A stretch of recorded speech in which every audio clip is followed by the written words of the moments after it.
It's time for the Seattle Mariners to go on a run. It's only May 2nd, so I'm not going to sit here and overreact. They're currently playing the Oakland A's, about to start right now. But when I'm recording this, the Mariners are 12-16 on the season. And things just haven't gone our way this year, especially compared to the way that it went last year. A lot of the one-run games, that is one of the biggest ones that's different. We had chaos ball, but in our favor. Now it's chaos ball, not in our favor, and going in other people's favor, and in general, losing one-run games. And some injuries have happened that are also not in our favor. Robbie Ray being out for the season. That's obviously not something you want to see. You've had injuries to Andres Munoz, and our bullpen's just not been the same. And of course, you've already had some little knick-knack injuries for guys like Ty France, Julio Rodriguez, who was scratched today on May 2nd. That's back-to-back years with some lower back stiffness early in a season or middle of a season. And that's not what you want to see either. I know a lot of you that are on this page probably know me for Seattle Seahawks talk, but I am going to be doing a lot of Seattle sports in general. Seahawks, Mariners, throwback Sonics talk. Maybe hopefully they come back one day. And in general, I like Seattle sports, but obviously there's going to be a lot of Seahawks and Mariners, so like and subscribe if you love that type of stuff, and I'm here to stay. Now, like I said, 12-16 is not the end of the world. We have a +1 run differential, so we've had, not the worst season that you could possibly have, and that's with a lot of people not playing up to their standard, which we'll get to in a few moments. But I just want to talk about the situation we're in. We're 5 games back of the first place Texas Rangers in the AL West. And now, once again, I'm not overreacting. It's May 2nd. But being 5 games back is fine at 12-16. But if you come towards the end of May and you are still 5 or 6 or 7 games back, you're going to have a serious problem. I'd obviously much rather be in the Astros position at a game and a half back at 16-13. Or even the Angels at 15-14 at 2.5 games back. Now, this is the problem. Not only have the Texas Rangers, they bulked up this offseason and last offseason, just didn't work out for them, but they are a better baseball team now, and they are playing great. A +72 run differential in first place of the AL West. And overall, they have the 4th best record in the American League right now. But on top of just having the Texas Rangers up there, you have the Houston Astros you have to play a lot and keep up with. And they don't even have Jose Altuve yet. And the Los Angeles Angels, who I assume might screw up here or there because they usually do and find a way to not win games. But they are at 15-14 right now, a +18 run differential, and they're in the mix, shockingly above the Mariners, even though they tend to be the ones that mess up.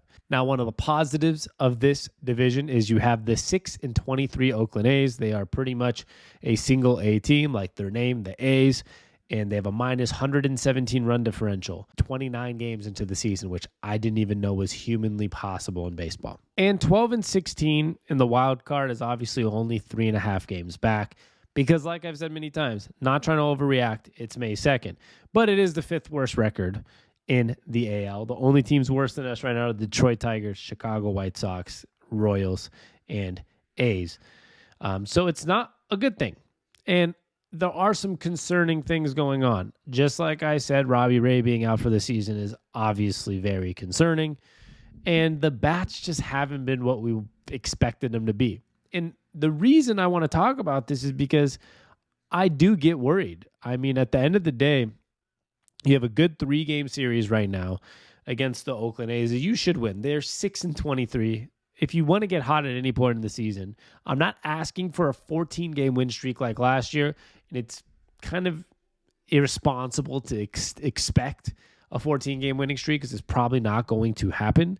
But the Houston Astros come up after the A's. The Texas Rangers are after the A's. You have a bad team in the Tigers, but the rest of the month is not that easy. You have the Red Sox on there. You have the Atlanta Braves on there. We do get a series against the A's again. But you have the Pirates who are playing like the hottest team in baseball. I think they're first or second in the entire National League. And you have the New York Yankees.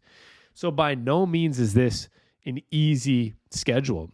You actually have, 1, 2, 3, 4, 5, 6 hard series.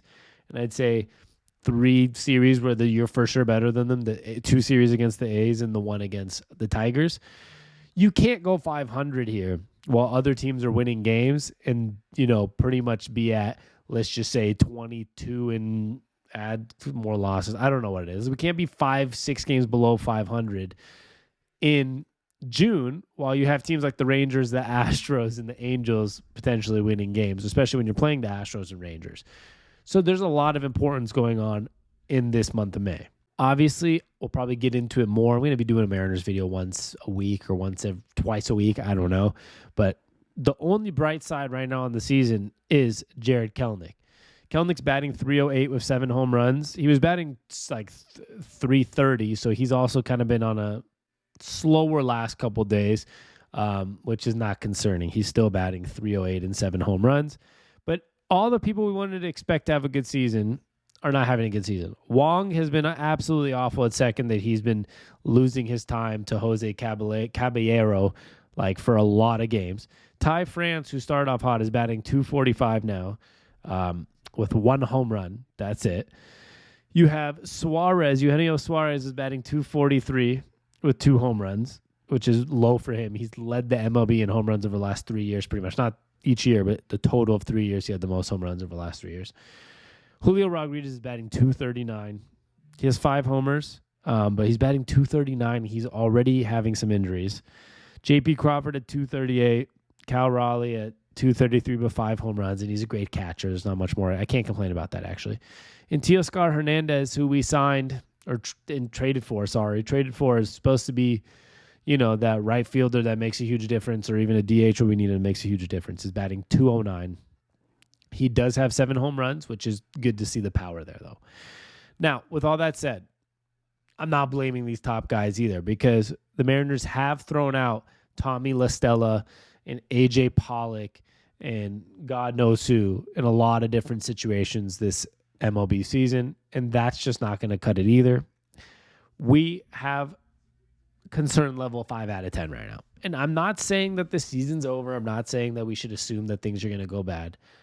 All I got to say here is it's time for the Mariners to put their foot on the pedal a little bit, because this month of May, if you come out of it not with a decent winning record, we could be talking about being 6, 7, 8, 9 games out of first place and 5, 6, 7 games out of a wild card.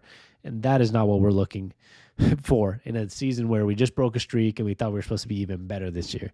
We need Wong to step up and play better. We need Hernandez to be better. Julio, Suarez, and France. Those guys specifically. Crawford with a good defense, batting .240, I can live with. Cal Raleigh at .230 with 5 home runs. Totally can live with that. He's a good catcher. But we need our pitching to play well. And we really, really need some of these guys to step up at the plate, including Eugenio, Julio, Teoscar, Wong. There's a lot of guys that really need to step up here. And I think the time is now. So let's please win some games, Mariners. It's time.